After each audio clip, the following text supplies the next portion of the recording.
Hey guys, it's me, Dave, and I have a fun video. Well, it's fun for me, so I'm gonna do it anyway. If it's not fun for you, then my bad. But thanks for joining me, and as always, if you enjoy the music playing underneath this video or any of my videos, it's all available for download at forloveoftheword.bandcamp.com. Most of it is recorded right here in the prayer room during prayer sessions. And then I'll take it and maybe add things or tweak it, and then put it all for you to undergird, like meditation and prayer, Bible study, reading, or even just like cutting the grass or building a project. Chill, ambient, sometimes lo-fi-ish stuff. You can go download it. It's all available. forloveoftheword.bandcamp.com. And then if you enjoy the work in the ministry of my channel, you can support my family and I in full-time ministry on patreon.com/David Lee Brown.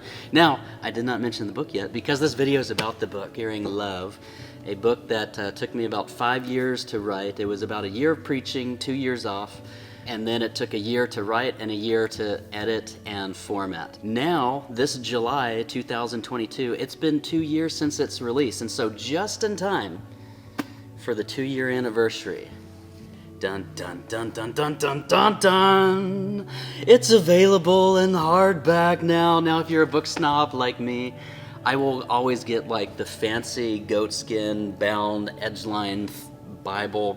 I like Bibles. Look, if you clicked on this because you saw the title, like the KDP hardback review, then, you know, bless you, thank you for being here, but I love Jesus like crazy. I love Bibles like crazy, and so most of my channel is done on Bible reviews, so you're gonna just get like a fire hose of Jesus stuffs, because I love him. I was an atheist until I was 26. I gave it a good college try, but the Lord changed my mind. Anyway, my testimony is actually in my book of the things that begin to change my mind and cause me to fall like head over heels in love with Jesus, and then kind of an exposition on the first commandment so that I can kind of help like in my journey and coming from atheism after being raised in the church and coming into atheism, coming into all sorts of sexual deviancy, and then the Lord saving me from that and all kinds of other addictions. Set me on fire, completely fell in love with Jesus. So this is not just my journey, but like the things that I've learned about just keeping him first and loving him like crazy and walking with him as the real person that he is.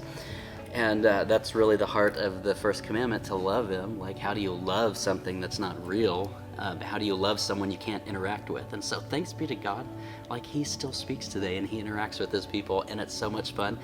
It's delightful. Anyway, so that's what the book is about. It's a commentary on the first and greatest commandment. So, a lot of words, but I said in the video title, right, that this is a review of the KDP hardback, and I'm so excited. So going back, like all these parentheses later, right? Now going back, I'm a book snob. So when a Bible comes out that I want, like I will get like the best cover I can get, the best binding with the best paper.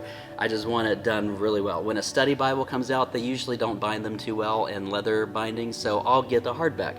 If I buy a book and I have the choice between the paperback that's going to get all crummy or a hardback that's going to stay nice, I'll do the hardback every time, just because they stay together better and it's just much more of a pleasure to read. So 2 years ago, Amazon did not offer hardbacks, and so I was looking for a publisher or a printer that I could take my self-published book and go and get a few copies made, and I was getting quotes from different places, and nothing just really settled in, and I didn't know how well the hardback would sell. So I was so happy and delighted to be given access to the hardback beta program. I don't know if the hardback beta program is still in beta mode at this point, but last spring we began to have access to it, and so it's the same exact text block size as the paperback, same paper, nice cream paper, but for the hardback I went with the glossy finish. The paperback is the matte finish.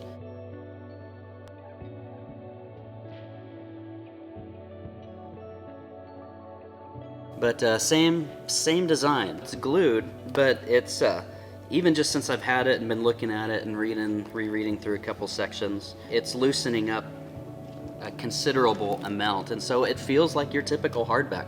I remember seeing the paperback for the first time and I was really pleasantly surprised that like, wow, Amazon's doing such a good job. Because I have friends who have gone with publishers, and a few years ago they would say, don't self-publish, you want to go with a publisher, because you can notice a real difference in the quality between things like CreateSpace and KDP in their beginning days. And I had opportunity to go with a few different publishers for my book, but honestly I wanted to maintain creative control. I didn't want any parts of the book to be ejected. I wanted it all to be in there. So with a clear conscience, like, I had to self-publish to maintain kind of oversight of all those things. But one of the things that helped lead me to that decision was my friends who had traditionally been with publishers. When I would talk to them 2 years ago, they would begin to change their tune. They're like, wow, self-publishing's come so far that you can't hardly tell a difference between a self-published book and something from a publisher. Like, if the design is good and the layout, and so you can design the cover and do it in Photoshop if someone knows what they're doing with the formatting and stuff. As far as the building materials and the build quality, like the book, you can hardly tell a difference. So most of my friends who were with publishers are now doing self-publishing because it helps them out. They're able to make a little bit more royalty than they were able to with publishers, and just by using their own platform, they would always sell a little bit more on their own than their publishers would sell for them anyway. So just kind of taking that little sliver out to make a little bit more just using your own platform. And then the quality has gone up exponentially in the last few years. So when the paperbacks came, I'm like, yes, this is perfect. This feels and looks, as far as the build materials, just like anything else I have on the shelf. And so it's no different with the hardback. I'm very, very pleased with the hardback. I love the glossy finish, and the more I read it again, you just get that nice loose hardback feel. You still have to hold it open just like you would a paperback, so it's not like those nice floppy Bibles that I have. Maybe I might get one of these rebound and see what it does in a nice goat skin or calf skin. But anyway, we did have to redesign the cover, but I did not have to redesign the typesetting. So like I said, the text block is exactly the same, the font size, everything is the same as far as the pages, but because the cover folds over, you have to give them a little bit different size cover for the image to print that. And my wife designed the cover. Now, I had kind of what I wanted to see based on the art that I knew that she could do, and then her design skills in Photoshop. And so my wife's the one who designed the cover for me. And did everything that I asked, and it's just so stunning. I love the cover, like the white cover with the art on it and the cream pages. It's just mwah. It's tasteful. It's not like overdone flashy in your face. It's just like a, hey, I'm pretty beautiful, you should pick me up and read me. And so I love that. A little bit of I guess insight into the self-publishing process. Chad really helped me out. And I think I've grown so much as a writer just by going through the editing process with Chad and my wife. They both helped me edit different sections of the book. Chad is the only one who went from front to back, so thank you, Chad. Allie helped me with about half the book, and so I think I'm a better writer. The next one that will be on the second commandment, to love your neighbor as yourself, I think will go a lot smoother for us, Chad and Allie. But anyway, their input was invaluable, and I learned a lot from them. But before then, like, this book is a product of a 12-session teaching I did on the first commandment. My testimony, of course, was mixed in there with the teaching, but with the book, you're able to fill things out more because you have, just like the sky's the limit as far as access to pages. You just make it as big as you want to, and you're not limited by small little sessions when you're speaking in front of people. Because the book you can pick up, put it down, and all that stuff. So anyway, I was able to fill some things out. So the writing thing, like, yeah, I learned, but honestly what I learned the most was in formatting. So what I did, because I'm a book snob, there's books and stories that I've really enjoyed reading. But then there's books and stories that I've enjoyed reading where the presentation has just been perfect. And I really liked reading the book. It was comfortable to hold, it was comfortable to read, and it flowed so well. And so when I was doing Hearing Love, I took from all those books, and for the first time had to sit down like, okay, this is one of my favorite books to read. Yeah, I like the story, but it's comfortable. Why is it comfortable? And begin to put different formatting things, and then I would post it on Instagram or Facebook or whatever, and like, hey, what do you guys think? And some of my author friends or writer friends or formatting friends would be like, yeah, this looks good, but move this, and this is kind of more what people want. And so I feel like at the end of the day, I was really able to come up with a typeface that worked very well. As far as it's not too big, it's not too small, because I hate when you're reading and it's not comfortable because the words are too small and they cram so much on one page. I also hate when the words are so big and spread out in space that it's like, man, are they just trying to make it look bigger than it is? So just like a tasteful balance between the two. How do I do the page numbers? How do I do the different headings for the different sections of the book within the chapters? And then the footnotes was most important to me. Now, I read a lot of commentaries, and there's very few books that put the footnotes on the page where the footnote is at. Most of them will put them either at the end of the chapter or at the end of the book. And if that's the case, I'm usually not going to turn back there unless I'm really, really curious and I want to read the footnote. And so one of the other things I wanted was I wanted the footnotes on the same page as the reference to the footnote, because it's just easier, it's efficient, it's quick, and I've always loved that in commentaries, and a few of the other books that I've read have that. And so that was one thing. So just learning all these things, even the feature called facing pages. So, you know, when you're looking at the book, the page numbers are in opposite corners, the titles are on opposite corners. And so I really had a lot of fun getting into the artistic side of what does the page look like. I mean, before you even read it, like, is it inviting? Like, how's the margin space? I remember even trying to fine-tune the margin space between the gutter and these outside margins and give the gutter a little bit more breathing room, because I hate reading into the gutter. And there's so many times where, like, you get a book and the margin space is even all the way around, but because, you know, they bind it, because you're supposed to bind a book, right? The words start folding into the gutter and you don't feel that breathing room in the gutter section like you do on the sides.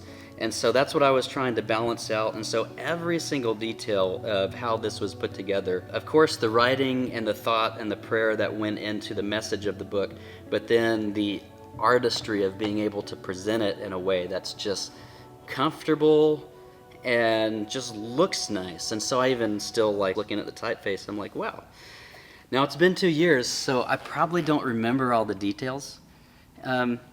But I could if you guys had questions. I think someone was asking on some more specifics to do like a step-by-step or kind of what I did on the book. But Amazon's done such a good job at putting this together, so I'm so thankful for what they're able to do for us lowly self-publishers. But I think I'm going to stick with this method. I've got a few more books in my heart. But I did promise my sons that I won't write another book till they're graduated high school. So I've got 1 more year left of not writing, and then I'll start picking some stuff up again. I've already preached through 1 book and a half of where I'm going next. So the notes are there. I just got to get down and do it and put it in a tasty format. But I was really impressed with this hardback. I was so excited that it came in. And again, just being a book snob and then having your own book come to you in such a nice presentation, it was like I got to see it again for the first time. It made me so happy. I almost started tearing up. My wife's like, are you about to cry? And I'm like, maybe. But anyway, it's just so cool, presented so well. So thank you for Amazon for opening up the hardback world to self-publishing. This is great. I love the glossy finish, and I love the contrast between like what the paperback is. I like them both. They're both really nice. But if I saw these on the shelf, I would go with the hardback. I'm just saying. I have one of the paperbacks, and you know, the pages are curled because this is how you read a paperback most of the time, right? You just want to be comfortable with it. And so I'm happy to have a hardback. I would buy the hardback even if I had a paperback. I'm not trying to sell you anything, but am I? The last thing, since we love Bibles so much on my channel, I just wanted to show you, like, this thing goes great with brown Bibles, goes great with tan Bibles, green Bibles, blue Bibles, big red Bibles, little red Bibles, little black Bibles, big black Bibles, gray Bibles, camo Bibles, hand-sized brown Bibles. This thing goes good with so many. And so Anyway, that was just kind of fun to go through that list with you. But this is available on Amazon now. I'll put the link in the description, and you can pick up the hardback now if you want. So exciting, and it smells like a book. I will see you guys next time. Thanks for watching this video with me. Peace out.